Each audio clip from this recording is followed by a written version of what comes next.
प्यारे छात्रों, मैं जेलाल प्रवक्ता गणित HV inter college Aligarh class 11th की मैथमेटिक्स क्लास में आज आपका पुनः स्वागत करता हूं। प्यारे छात्रों, अध्याय 2 के अंतर्गत हमने अब तक आपको क्रमित युग्म तथा दो समुच्चयों का कार्तीय गुणनफल के बारे में बताया था और इसी श्रृंखला में आज हम चर्चा करेंगे एक नए टॉपिक जिसका नाम है फलन के बारे में। तो प्यारे छात्रों, आइए देखते हैं आज के चर्चा के बिंदु क्या हैं। फलन की परिभाषा, संबंध एवं फलन में अंतर, फलन का प्रांत, सह प्रांत तथा परिसर। तो प्यारे बच्चों, इस टॉपिक पे जाने से पहले मैं थोड़ा सा पूर्व ज्ञान पर जाना चाहूंगा। देखिए, मैंने आपको इससे पहले संबंध के बारे में बताया था और ये बताया था कि यदि आर समुच्चय ए से समुच्चय बी में कोई संबंध है तो उसमें पहला पॉइंट बताया था कि समुच्चय के प्रत्येक अवयव का समुच्चय बी के किसी अवयव से संबंध होना आवश्यक नहीं है। जैसे ये सेट ए है, ये सेट बी है आपका, तो यहाँ पर देखिए आप सी किसी से भी संबंधित नहीं है, तो ऐसा नहीं है तो कोई बात नहीं है, संबंध है पर ये राइट। दूसरा, ए का कोई भी अवयव बी के एक से अधिक अवयव से संबंधित हो सकता है। यहाँ पर देख रहे हैं बी दो से संबंधित है, क्यू से भी संबंधित है, आर से भी संबंधित है, ये दोनों बातें चल जाती हैं। लेकिन प्यारे बच्चों, फलन में ये नहीं चलता। और क्या है इसके संबंध में? रिलेशन से संबंधित और क्या बात है प्यारे बच्चों? यही नहीं, संबंधों की ऐसी कल्पना की जा सकती है कि सेट ए के एक एलिमेंट से सेट बी का एक एलिमेंट संबंधित हो सकता है, सेट ए के एक एलिमेंट से सेट बी के कई एलिमेंट्स आपके संबंधित हो सकते हैं, सेट ए के कई एलिमेंट्स सेट बी के कई एलिमेंट से संबंधित हो सकते हैं। ये ए एंड बी दोनों सेट हैं। समझ रहे हैं प्यारे बच्चों? इस तरह की स्थिति भी क्या है, आपकी संबंध है। इसलिए प्यारे बच्चों, संबंध इतना लचीला एवं विस्तृत है कि इसमें एक का अनेक से तथा अनेक का एक से संबंध स्थापित हो जाता है।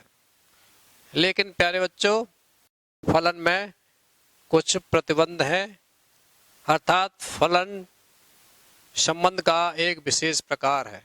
तो आइए फलन पर चर्चा करते हैं। देखिए, इसको फलन को हम एक नियम या मेथड के रूप में भी देख सकते हैं, जिसमें कुछ दिए हुए अवयवों से नए अवयव उत्पन्न होते हैं। इसका एक नाम प्रतिचित्र या प्रतिचित्रण भी है, यानी ये दोनों के दोनों समानार्थी शब्द हैं। इसको मैप कहते हैं, इंग्लिश में इसको मैपिंग कहते हैं, राइट। अब आते हैं प्यारे बच्चों फलन की परिभाषा पर। मैंने देखिए सुविधा के दृष्टिकोण से फलन की दो परिभाषाएं मानी है, दो परिभाषाओं के रूप में इसको परिभाषित करने की कोशिश की है। देखिए, परिभाषा पहली ये है कि एक समुच्चय ए से समुच्चय बी का संबंध एफ, संबंध एफ एक फलन कहलाता है यदि समुच्चय ए के प्रत्येक अवयव का, ईच एलिमेंट्स का, समुच्चय बी में एक और केवल एक प्रतिबिंब होता है। माने सेट, अगर आपके पास ए और बी दो सेट हैं तो सेट ए के प्रत्येक एलिमेंट का सेट बी में एक और केवल एक प्रतिबिंब होना चाहिए, तभी वो फलन कहलाता है। इसको निरूपित कैसे करते हैं, जरा इसका निरूपण देख लीजिए। इसको ऐसे लिखते हैं, ए और बी आपके पास में दो सेट हैं, इसका एक्स एलिमेंट है, एफ के द्वारा बी से जुड़ा हुआ है, वाई जो हुआ आपका प्यारे बच्चों ये एक्स का एफ इमेज कहलाता है। क्या कहलाता है? प्रतिबिंब या इमेज, प्रतिबिंब। इसको आप इंग्लिश में इमेज भी कहते हैं। और ये आपका प्री इमेज कहलाता है प्यारे बच्चों, पूर्व प्रतिबिंब, प्री इमेज एक्स, पूर्व प्रतिबिंब। ठीक है प्यारे बच्चों, पूर्व प्रतिबिंब। और लिखते कैसे ऐसे F from A to B, या इसको इस तरह से लिखते हैं। तो प्यारे बच्चों, यदि फलन एफ के अंतर्गत ए के अवयव एक्स के संगत बी का अवयव वाई हो तो इस तत्व को हम y equal to F X लिखते हैं, अर्थात इसको हम क्या लिखते हैं, एफ एक्स, राइट। महत्वपूर्ण तथ्य क्या है, यानी परिभाषा से हमने क्या चीज निकाली एज ए रिजल्ट। देखिए बड़ा इंपॉर्टेंट पॉइंट है कि प्रत्येक फलन का एक संबंध होना आवश्यक है, परंतु प्रत्येक संबंध का एक फलन होना आवश्यक नहीं है। ये बात कैसे प्रूव करेंगे, ये इन दोनों पॉइंट से आ जाएगी। कैसे कि संबंध फलन तभी होगा जब समुच्चय एक के प्रत्येक अवयव का बी में एक और केवल एक सुनिश्चित अवयव हो। ये बात मैंने अभी बताई थी परिभाषा के दौरान। इसका मतलब क्या है प्यारे बच्चों, इसका मतलब ये है कि समुच्चय ए का एक अवयव बी के दो या दो से अधिक अवयवों से संबंधित नहीं हो सकते। ये फिगर देखिए, ये इस तरह से नहीं हो सकते, जबकि ए के एक से अधिक अवयव बी के एक ही अवयव से संबंधित हो सकते हैं। दूसरी फिगर देखिए, ये हो सकता है, माने ये तो फलन है आपका, ये फलन है, लेकिन ये फलन आपका नहीं है, ये फलन नहीं है, ये परिभाषा ही तो कहती है। तो परिभाषा ने फलन की ने क्या कहा था कि इस सेट का प्रत्येक एलिमेंट की इसमें इमेज होना जरूरी है, यानी इस प्रत्येक एलिमेंट से जुड़ना जरूरी है, और केवल एक एलिमेंट से या एक अवयव से, या ये कह लीजिए कि एक प्रतिबिंब, केवल और केवल एक प्रतिबिंब होना आवश्यक है।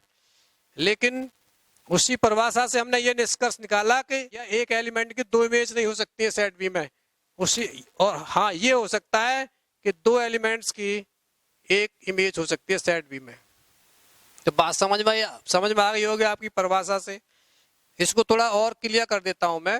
देखिए मैंने यहाँ पर आपको सामने चार संबंध लिए हैं। अब इस संबंध फलन की तो परिभाषा देख लिया आपने मैथमेटिकली। अब मैं आपको एक प्रैक्टिकल एग्जांपल देता हूं। प्रैक्टिकल एग्जांपल, ये प्यारे बच्चों वेन आरेख द्वारा फलन है, थोड़ा सा दब गया है फलन। प्रैक्टिकल एग्जांपल देता हूं प्यारे बच्चों चाइल्ड एंड मदर का, कि देखिए एक सेट है आपका चिल्ड्रंस का और एक सेट है आपका मदर्स का। तो देख रहे हैं प्यारे बच्चों, नेचुरली नैसर्गिक रूप से ये बच्चा है, हर बच्चे की अपनी माँ का होना जरूरी है। देख रहे हैं, अगर कोई बच्चा ऐसा है कि उसकी माँ नहीं है, भले इधर मदर है लेकिन इस बच्चे की कोई माँ नहीं है, तो ये फलन नहीं होगा, पहली बात। दूसरी बात, दो या दो से अधिक बच्चों की एक मदर हो सकती है, होती भी है, ठीक है प्यारे बच्चों। तीसरी बात, एक बच्चे की कभी भी दो मदर नहीं हो सकती, कभी भी,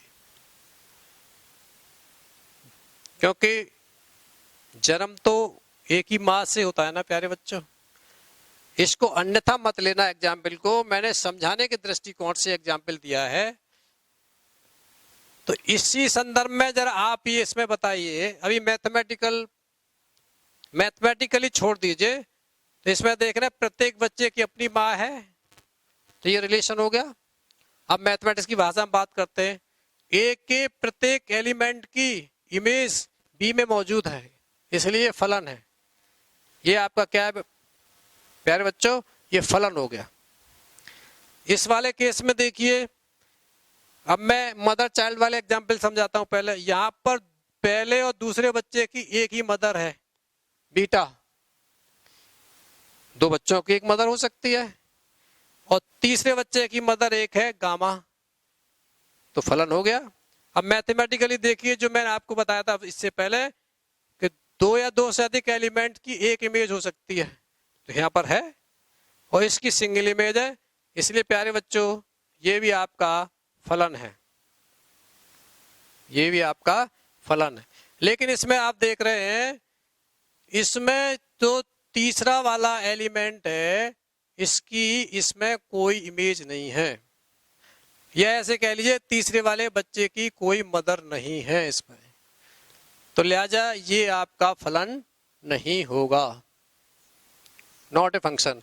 इसी प्रकार से यहां पर आप देख रहे हैं एक बच्चे की दो मदर हैं जो संभव ही नहीं है, या मैथमेटिकली आप ये कहें फलन की परिभाषा से कि इस एलिमेंट की दो इमेज है जो हो नहीं सकती है, फलन की परिभाषा यही तो कहती है।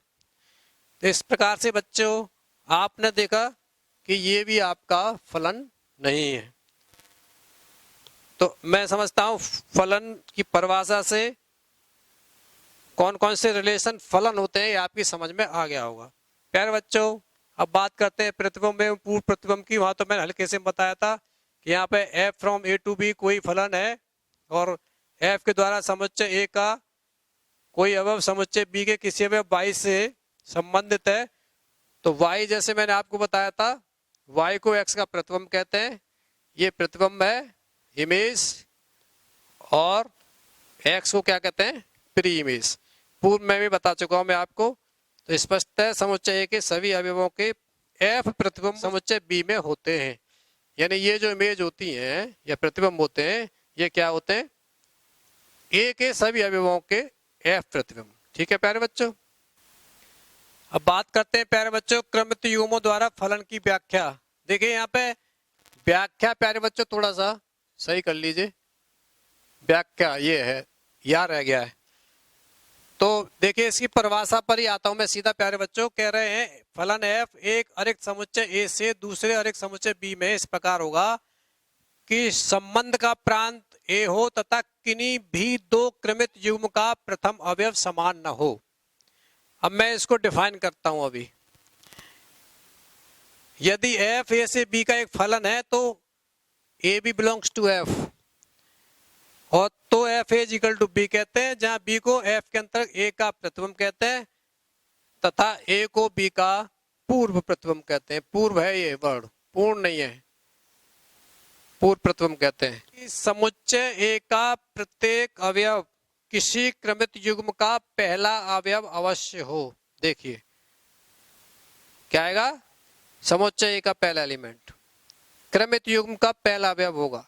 दूसरा सभी युग्मों के पहले अवयव भिन्न भिन्न हो, यही परिभाषा यही कह रहे हैं। देखते हैं आइए एग्जाम्पल द्वारा। देखिए आपके पास में कह रहे हैं क्या दिया हुआ संबंध एक फलन है, कारण सहित उत्तर लिखिए। तो यहाँ पर एक रिलेशन है R1, दूसरा रिलेशन है R2।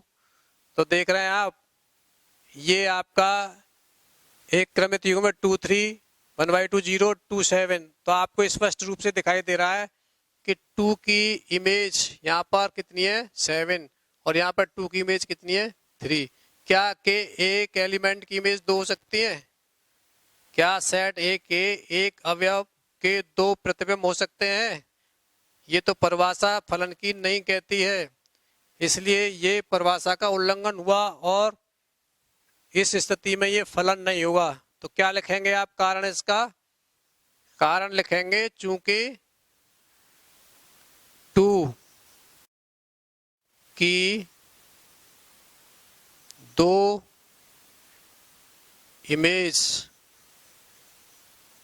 इमेजेस या प्रतिबिंब क्या है 3 व 7 है, इसलिए R1 फलन नहीं है, फलन नहीं है। अब आते हैं प्यारे बच्चों सेकंड पार्ट पर। R2 इक्वल टू दे रखा है आपका, R2 इक्वल टू है x mod x। देखो प्यारे बच्चों यहाँ पे x एक वास्तविक संख्या है, मैंने इतना ही ले लिया। देखिए यहाँ पे x की वैल्यू आप जितनी चाहें प्लस की दें चाहे माइनस की, 0 दें, माइनस की दें, 1 2 और भी दें, जितनी भी दे सकते हैं आप। तो आप देखेंगे ये क्या है आपका यहाँ पर ये मॉड एक्स का की वैल्यू से निकल करके आएगा रिजल्ट आपका। एक्स की वैल्यू मान लीजिए आपने 0 रखी, 0, तो मॉड एक्स की वैल्यू कितनी आएगी, मॉड 0, और मॉड 0 की वैल्यू कितनी होती है 0, तो 0 आ गया। -1 रखा है एक्स की जगह, -1, तो मॉड -1 की वैल्यू कितनी होती है, मॉड -1 की होती है 1। ऐसे ही 1 की वैल्यू भी आपकी कितनी होती है, मॉड 1 की वैल्यू 1। तो देख रहे हैं प्लस और माइनस दोनों के लिए मॉड से बाहर निकल के जो संख्या आती है वो प्लस की हो जाती है। तो इस प्रकार के इसके क्रमित युग्म बने, -1 पर 1, -1 पर 1, इसी प्रकार से -2 पर 2 और 2 पर भी 2, इसी प्रकार से बन जाएंगे आप आर। ये तो दो एलिमेंट्स की एक इमेज मिल गई आपको, -1 की और 1 की एक इमेज मिली आपको, -1 और 1 की आपको क्या मिली, एक इमेज, 0 और -2 2 की कितनी मिली, एक इमेज मिली। इस तरह से दो एलिमेंट की एक इमेज मिल रही है। तो क्या ये फलन नहीं है प्यारे बच्चों, फलन है। ठीक है प्यारे बच्चों, यही पूछ रहे हैं कारण सहित उत्तर बताइए। तो फलन की परिभाषा ये कहती है कि दो या दो से अधिक एलिमेंट्स की एक इमेज या एक प्रतिबिंब हो सकता है। अब प्यारे बच्चों ज्यामितीय आकृतियों में फलन कैसे चेक करते हैं, इसमें है ऊर्ध्वाधर रेखा जांच द्वारा फलन की व्याख्या।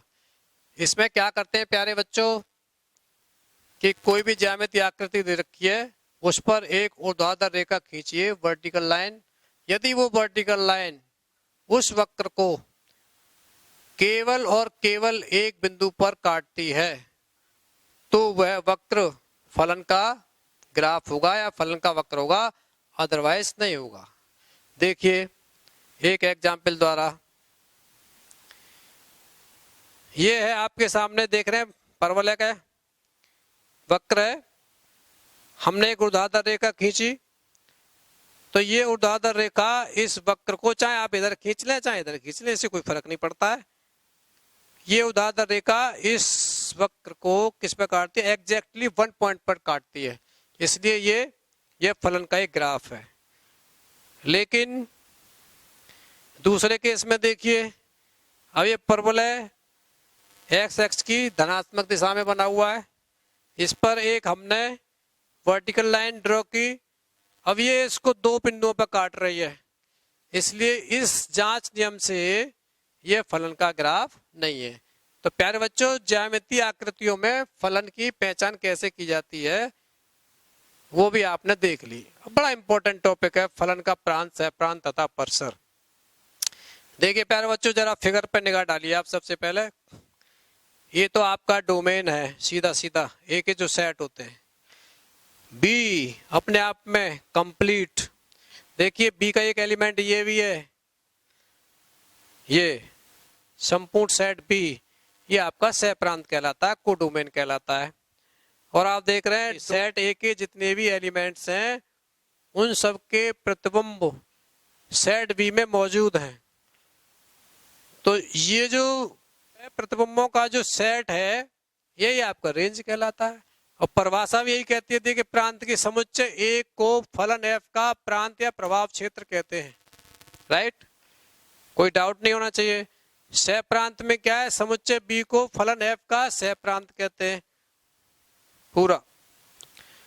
और तीसरी परिभाषा है प्यारे बच्चों आपकी परसर की, कि समुच्चय ए के अवयवों के एफ प्रतिबिंबों का समुच्चय फलन एफ का परसर कहलाता है।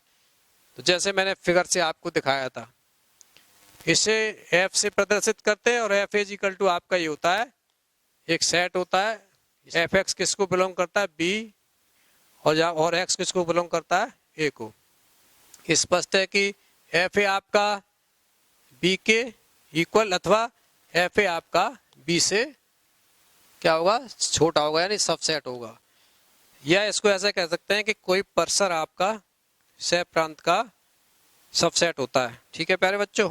देखिए प्यारे बच्चों, ये क्वेश्चन है और ये क्वेश्चन एक्सरसाइज 2.3 का है, माने एक्सरसाइज 2.3 एनसीईआरटी का।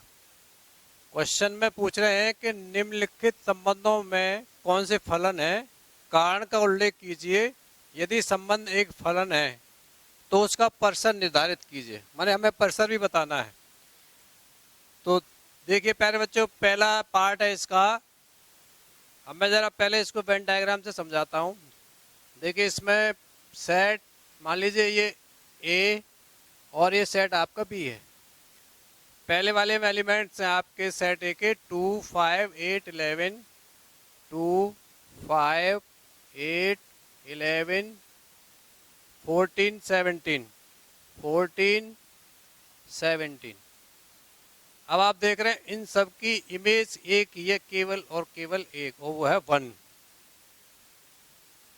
2, 1, 2, 5, 8 की इमेज 1 है, 11 की इमेज 1 है, 14 की 1 है, 17 की 1 है। ठीक है प्यारे बच्चों, तो फलन है। तो इसका ये फर्स्ट पार्ट है। तो इसकी रेंज यानी परसर कितनी हो जाएगी, रेंज इज इक्वल टू हो गया आपका 1। ठीक है छात्रों, अब आपका सेकंड पार्ट में कह रहे हैं, देखिए सेट ए के एलिमेंट्स हैं आपके 2, 4, 6, 8, 10, 2, 4, 6, 8, 10, 12, 14, 12 और 14, ये इनकी अलग अलग इमेजेस है प्यारे छात्रों। 1, 2, 3, 4, 1, 2, 3, 4, 5, 6, 7, 5, 6, 7। देखिए 2 की 1 इमेज है, 4 की 2 है, 6 की 3 इमेज है, 8 की 4 है, 10 की 5 है, 12 की 6 है और 14 की 7। ठीक है, तो परसर हुआ इसका आपका, माने रेंज हुआ, रेंज इज इक्वल टू 1, 2, 3, 4, 5, 6 और 7। 1, 2, 3, 4, 5, 6, 7 फलन इसलिए है ये क्योंकि ए के प्रत्येक अवयव की बी में केवल और केवल एक इमेज है। ठीक है प्यारे बच्चों, अब थर्ड पार्ट लेते हैं। थर्ड पार्ट है आपका, इसमें देख रहे हैं आप सेट ए और सेट बी के रूप में मैं लेता हूं। तो सेट ए के एलिमेंट है इसमें 1, 1, 2, 1, 1, 2, 1 की इमेज है यहाँ पर 3, 1 की इमेज 5 भी है। ठीक है प्यारे बच्चों, अब मैंने ये 1 2 बार तो लिख दिया लेकिन इसकी जरूरत नहीं है, चलिए मैं मिटा देता हूँ उसे। 1 की इमेज 3 है और 1 की इमेज 5 है। सेकंड केस में ये 2 की इमेज 5 है, 1 की इमेज 3 है, 1 की इमेज 5 है, यानी एक जो एलिमेंट आपका ए का जो 1 है इसकी 2 इमेजेज है, इसलिए फलन तो हुआ ही नहीं। तो ये तो फलन ही नहीं है प्यारे बच्चों, नॉट ए फंक्शन। ये फलन है, ये फलन है। जब ये फलन ही नहीं है थर्ड वाला, तो प्यारे बच्चों इसकी जो रेंज है वो क्या होगी, नहीं होगी, अर्थात इसकी कोई भी रेंज नहीं होगी। फलन जो एक मशीन की तरह भी काम करता है। देखिए हमने एक मशीन ली, एक इनपुट डाला x और अंदर जाकर के x² हुआ, कोई इस तरह की प्रक्रिया होगी, सॉफ्टवेयर जैसे डालते हैं आजकल, x² किया, फिर आगे चल करके मल्टीप्लाई बाई 5 हो गया तो ये 5x² हो गया, फिर आगे चल करके 3 ऐड हो गया, इसमें एडिंग कर दिया 3 और जो निकल करके आया वो आउटपुट हो गया। तो प्यारे बच्चों ये जो होते हैं ना इनपुट, ये x वाले होते हैं और ये आउटपुट होते हैं, ये रेंज होती है, रेंज और ये होते हैं आपके डोमेन। एक एग्जाम्पल समझ सकते हैं, जैसे मान लीजिए आपके पास जूसर है, जूसर मशीन है कोई, अब आपने इसमें संतरे का जूस डाला तो आपका संतरे का गिलास भर गया। आपने इसमें मौसमी का जूस डाला तो आपका गिलास भर गया मौसमी का। आपने डाला अनानास का तो आपका अनानास का गिलास भर गया। तो प्यारे बच्चों, ये देख रहे हैं आप, ये क्या है इनपुट और ये क्या है आपके आउटपुट। तो फंक्शन आपका जूसर की तरह काम कर रहा है। इसमें ऑपरेशन हुआ, क्या हुआ? ऑपरेशन, संक्रिया हुई। तो फलन एक संक्रिया की तरह भी काम करता है, मशीन की तरह काम करता है, अर्थात एक जूसर की तरह काम करता है। उसमें एक संक्रिया होती है, एक ऑपरेशन होता है। ये भी आप समझ गए होंगे। आगे बढ़ते हैं प्यारे बच्चों, बहुत इंपॉर्टेंट एग्जाम्पल है। एफ एक्स दो देखिए, यहाँ पर दो संबंध है। यहाँ पे एफ एक्स इजिकल टू इतना दे रखा है, जी एक्स इजिकल टू दे रखा है, द्वारा परिभाषित है। दर्शाइए कि क्यों एफ एक फलन है, जी नहीं है। आप यहीं से देखिए, क्लियर कट दिखाई दे रहा है। एक्स इजिकल टू 3 पर एक्स स्क्वायर है और यहाँ पे एक्स इजिकल टू 3 पर 3x है। तो एक्स इजिकल टू 3 पर इसकी वैल्यू जो हो जाएगी कितनी हो जाएगी? 9। और यहाँ एक्स इजिकल टू 3 पर इसकी वैल्यू 9 हो जाएगी। बाकी 1 से लेकर के 10 तक की अलग अलग वैल्यू होंगी, इसलिए हर एक एलिमेंट की अपनी एक इमेज हो गई। तो इसलिए तो आपका फलन है ही है। लेकिन ये फलन क्यों नहीं है? आप जरा यहाँ पर दृष्टि डालिए। एक्स इजिकल टू 2 पर इसका मान जी एक्स का कितना है? एक्स स्क्वायर है। तो कितना हो जाएगा? 2 का स्क्वायर 4। और यहाँ पे एक्स इजिकल टू 2 पर इस जी एक्स का मान कितना है? 3x। तो ये हो जाएगा 3 इंटू 2 अर्थात 6। तो अर्थात 2 की 2 इमेज आ गई। तो आप इसको इस तरह से भी देख सकते हैं। देख लीजिए, मैंने लिख दिया है F X equal to X square है for every value of X belongs to 0 to 3 और एफ 3 की वैल्यू 3 स्क्वायर हो गई अर्थात 9 हो गई। ठीक है प्यारे बच्चों। इसके अलावा F X equal to 3x for every value of X belongs to 3 to 10, पूरा इंटरवल है, क्लोज इंटरवल। इसमें f3 की वैल्यू 3x थी ना, तो 3 इंटू 3 9 हो गई। जो मैं बता रहा था वही वाली बात हो गई। प्रत्येक x बिलोंग्स टू, ये पूरे इंटरवल में, क्लोज इंटरवल में, तो x का प्रतिबिंब अद्वितीय है, इसलिए ये फलन हो गया। लेकिन gx वाले केस में यहाँ पे g2 की वैल्यू 2 का स्क्वायर है 4 हो गई, और दूसरे वाले में जो 3x था वहां पे इसकी वैल्यू 6 हो गई। स्पष्ट है कि g के अधीन अवयव 2 का प्रतिबिंब अद्वितीय नहीं है, अतः संबंध g फलन नहीं है। इसको आप पिक्टोरियल डायग्राम से भी देख सकते हैं। देखिए 0 से लेकर 10 तक हर एक अवयव की अलग अलग इमेज है इसमें, इसलिए प्यारे बच्चों ये फलन हो गया। दूसरा डायग्राम देखिए gx का। इसमें आप देख रहे हैं g जो फलन है इसमें केवल 2 गड़बड़ कर रहा है। यहाँ पर इसकी 2 इमेज है 4 और 6, और फलन इसे बर्दाश्त नहीं करता है, इसलिए ये आपका फलन नहीं है। तो प्यारे बच्चों आज आपने क्या सीखा? फलन की परिभाषा, इसके बाद हमने संबंधित फलन में अंतर बताया, फिर आपको बताया प्रतिबिंब पूर्व प्रतिबिंब, फिर फलन का प्रांत, सह प्रांत तथा परसर बताया, और इस पर थोड़ा सा आपको गृह कार्य दिया है। देखिए ये क्वेश्चन पहला है, वर्टिकल लाइन टेस्ट द्वारा बताइए कि कौन सा इसमें फलन का ग्राफ है। दूसरे और तीसरे क्वेश्चन है आपके ये, और इसके आंसर मैंने नीचे लिख दिए हैं। ठीक है बच्चों, तो ये था आज का टॉपिक, और हमारा जो नेक्स्ट टॉपिक होगा प्यारे बच्चों वो होगा वास्तविक मान फलन, वास्तविक फलन तथा कुछ फलन तथा उनके ग्राफ। आज इतना ही प्यारे बच्चों, धन्यवाद।